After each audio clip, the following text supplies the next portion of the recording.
With us right now, Steph Hermanson. Steph, you are the Chief Revenue Officer with Atomic Revenue. You're found on the web at atomicrevenue.com. Steph, people love talking about money. Thank you so much for joining us. Of course they do. I'm so happy to be here. It is not a hard sell when you say, my job is to make you more profitable. Yeah, Well, no kidding. Let's do that. Yeah. Okay. Right. So, it's said, there aren't too many problems in business. They can't be solved with more revenue, more sales, that sort of thing. So, from a high level, we've had folks that kind of come at it from, a virtual CFO role. It sounds like, again, you're a little bit more of a, kind of a virtual CRO role, which involves and encompasses a lot of the sales and marketing that are associated with that. But please do tell me from a high level what Atomic Revenue does. Yeah, sure. So we work primarily in the B2B space. We love engineering and manufacturing. Everybody's really process oriented. And what we do is we treat your revenue operations just like you would treat your process of engineering or manufacturing. Let's do a diagnostic, and we call it a revenue diagnostic, on how you generate revenue and really map it out, every part and widget, and look at it in probably maybe the first time they've ever done that and actually like written it all down, and then identify what the threats are. So like doing a SWOT analysis on your revenue process. So then we either put in people, right, to fill in gaps if it's a people need, because labor, right, is a constant issue.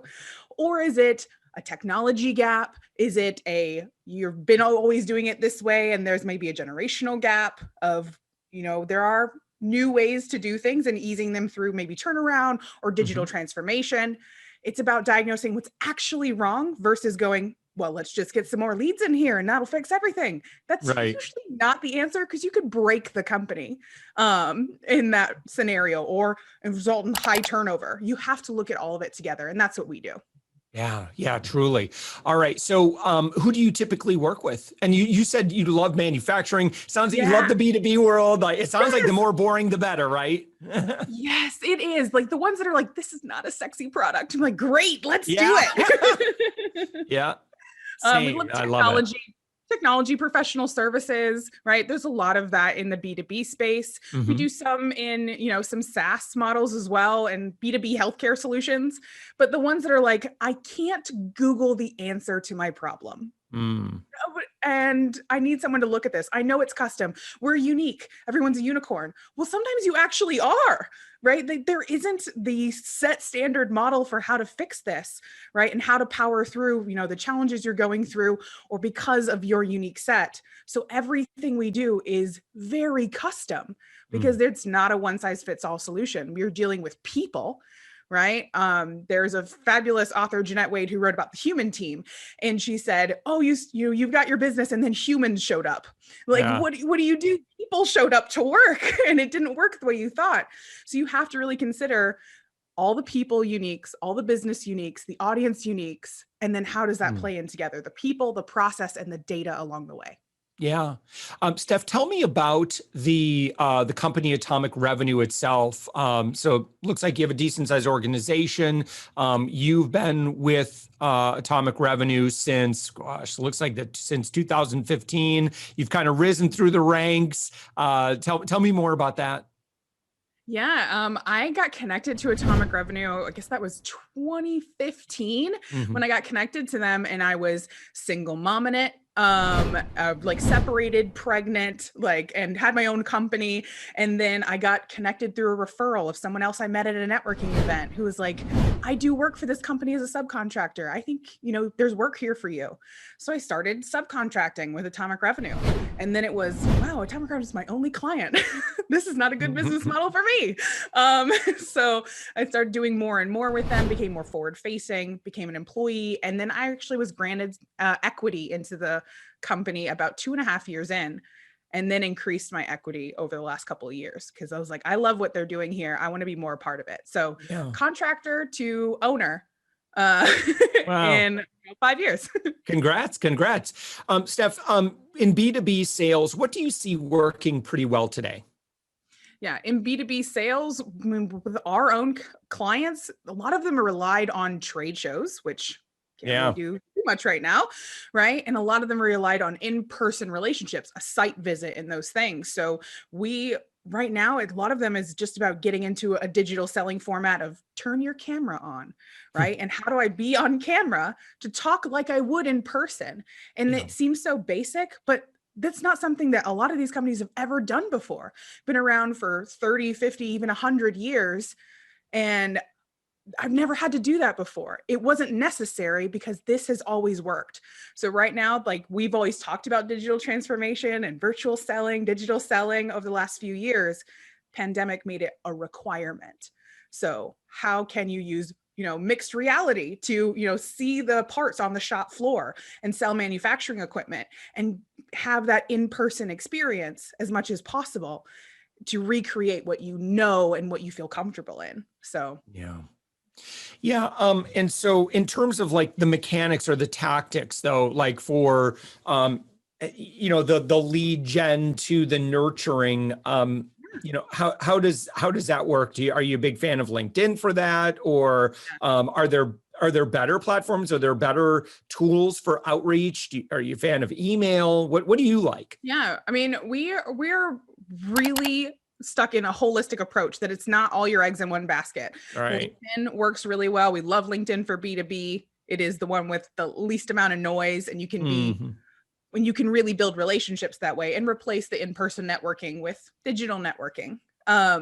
We really love email campaigns, right? Getting your subscribers and segmenting it, how you talk to your clients, how you talk to your partners, your subscribers, your prospects. They can all get the same piece of content, but how you repurpose it and introduce it differently and tell them how to see it and tell them how to view it, right? We can publish a case study and I'm going to send it to subscribers and see, this could be just like you, right? This is something we've done with people just like you, but I'll send it to partners, right? And say, here's how you can position with this of bringing us into a joint venture opportunity. These are the kind of results that we get with our clients. It's the same piece, just tell them how to see it. And we do the same thing with our clients. Reposition your content, repurpose your content through LinkedIn, email campaigns, and sales outreach. We're big on CRM systems. Activities matter. And tracking matters. Oh man. Yeah. Tell me, talk more about that. Yeah. CRM systems, we're a HubSpot partner, but we also do work with Active Campaign and Benchmark One and Less Annoying CRM. You don't have to tie to one piece of platform, right? One particular, like we're a HubSpot house.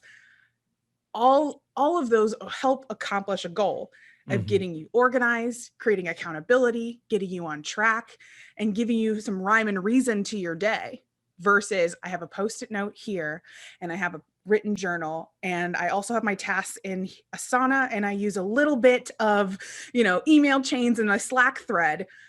Keeping all that information together to keep yourself organized and allow you to focus has created massive amounts increases in productivity for the clients that we see, because some of them are running like that, right?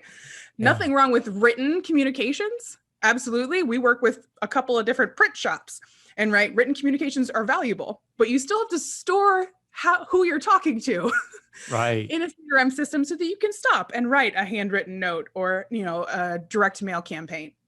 Yeah, I want to talk more about that in terms of, I like to refer to it in terms of sales stages and sales cadences. Cadence are the things that you're doing on a regular basis to stay top of mind with that potential customer. And I think, in the old days, there was a lot of like, hey, you guys ready to buy yet? Hey, you ready to buy yet? You ready to buy yet? Like no one wants to be a pest, right? But how can we, if you're focused on increasing your B2B sales, like what's a more effective way if someone otherwise gives you a buying signal, right? They're like, yeah, this might be kind of interesting. I'm definitely open to this. What should we be planning on doing, right? Because it does take. And well, I'm not going to give you my numbers, but it's going to take some touches. Yes. Whatever it is, right? 7 to 10 touches, 20 to 30 touches, whatever it is, that's why we subscribe to this holistic approach of you can't just do a LinkedIn campaign and be done. No. Right. You have to outreach on LinkedIn. When we make multi-channel campaigns, right? There's buckets for all of it. And here's the process. We're going to outreach and send connections on LinkedIn. We're going to, request emails or purchase emails, however you're going to acquire those, or use what you already have and send emails, drip campaigns with that. We're going to create a HubSpot sequence, let's say, and that's going to trigger you to call them and follow up. We're going to send a different response if they open it versus if they didn't, or if they opened it and didn't take a response, right? There's so many different layers of this. You can automate pieces, and certain items, you still have to do it with a human body, because people buy from humans, right? Especially in B2B. We don't do a lot of e-commerce or transactional sales. And some of our clients have sales cycles that are 3 to 5 years long. That's a lot of touches. Like, we're going to be here a minute. So the consistency and having that plan set out of email campaigns, calls, in-person visits when those things, are allowed, and just the coffee chat or schedule a meeting or the text message outreach. I've closed a deal off of outreaching someone on Snapchat, who posted they posted a thing about being at the park with their kids. And I was like, oh my God, we're on the swings in the backyard. Just that personal note, it just happened. Like, you have to allow for those real life interactions as well. So that's what went to, oh, we should talk. I owe you a call back. Yes, you do. Let's talk. I like thinking of it in terms of just we're constantly investing in the relationship, not the sale, right? And I think that, when given the choice of leaning into the sale versus leaning into the relationship, I almost always lean into the relationship. Now, that said, we still need to lead in the sale, because the other person's probably never purchased your thing before. So you need to let them know what that's, what those next steps are. And, obviously we have to paint a vision of working together. And I would imagine, again, as you're working with folks, it's going to be pretty customized. I mean, everyone's going to be very, very unique, starting with, who are, where do we want to get them to? How are we going to get them? How are we going to get them across the finish line? How are we going to make the sale? How are we going to increase revenue? Do you get much into, so do you take, when it comes to, when we're talking about revenue, right? So your job is just to get more customers across the finish line, and that being the main driver of revenue. Is there anything beyond that, like in terms of, you don't get into fulfillment, operations, financials, that sort of thing? When we look at revenue operations, I'm looking at generating leads, closing sales, and creating customer advocates. Because sometimes I'll come into a company, right? And we've worked with, there was an engineering firm that was like, we just had a beautiful new website built. I need inbound leads, right? They told me you're the person to talk to about that. I'm like, okay, let's take a look and see the whole pipeline of how you're generating leads. Where does it come from now? And we got into it, and I said, you've never generated a lead off of digital or virtual anything ever before. All of your leads, like 90% of them, all come from customer referral. Tell me about that process. How does that work, right? Do you have like a customer, partner program, or like, no, they just love us? I'm like, okay, well, one, your reputation is amazing. So like, I definitely want to work with someone who's got a great reputation, right? But you're living by their good graces. There's no customer marketing and customer follow-up to, encourage the sale or invite them to events and host customer webinars and talk about their experiences and generate leads through your customers in a more process-driven manner. They're already willing to do it without you even asking, right? Yeah. So I would love to focus on this and then reinvest some of that additional revenue that you're going to get from something we know works into things that we don't know if this is going to work for you, or it's going to be a long time. And just because you have $100,000 to spend doesn't mean that might be enough for what you do, right? I'd rather invest in something I know works, generate even more profitable revenue, and then reinvest back into the let's try something new scenario. So that was, that's how we look at it, is sometimes just dumping more leads in and doing cold call campaigns and inbound marketing is not the answer. So without looking at the whole pipeline of what is actually happening to your revenue, where does it come from? Where does it go? How does it come back around again? You're just guessing, right? That's just going to Google and going, how do I get more leads? Right? That's not like, That's not what you need for your business. And I wouldn't recommend that for other customers, right? Some of them I would, but that was immediate, but that was where you needed to start. They actually decided not to go with us. They're like, no, we want inbound marketing. I was like, okay, then I'm going to step away because I don't want to take you down a path I know is not going to work right now. Because you have no process for what happens when they get in and continuing to grow, really exponentially. They want, they're looking for the hockey stick growth. They want to be acquired. And finally, they went out and hired a marketing agency. They were with them for 1.5 years and spent an insane amount of money and never generated a lead. They came back to me later and said, can we talk about that customer marketing program thing again? It's like, yeah, we can. I'm sorry that you wasted this portion of your revenue on something, that didn't work out, right? I was hoping you'd prove me wrong, but sometimes that's the way it falls. For sure. All right. So your website, Steph, is atomicrevenue.com. And so when someone goes to the website, what would you recommend that they click on? Do you have resources that people can start tapping into, or like, how do they take that next step in the relationship? Absolutely. I mean, you can go to atomicrevenue.com and you can see a little bit more about revenue operations and the methodology of how we work, or you can skip all of that, right? And just go to, can I just talk to somebody and tell you about me? Because I'd much rather just hear about what you've got going on and then see if I can help you. We also have a pretty massive partner network. So going into that conversation, I just want to know, who do I need to connect you to so that I can help you with where you are? Fill out the contact form. Everybody's got a contact us page. We do have a massive resource center with case studies and, guest posts from all kinds of things. We published one this week about a fire protection engineering firm, all right, and how we were able to increase their net operating income, right, in a down market, which very important at the moment, right? Because of the pandemic. But there's a lot of information there. But honestly, if you're not a reader, which a lot of ours in our B2B space are like, let me just tell you what I need. And then you tell me where to find the answer. So I'm happy. Love it.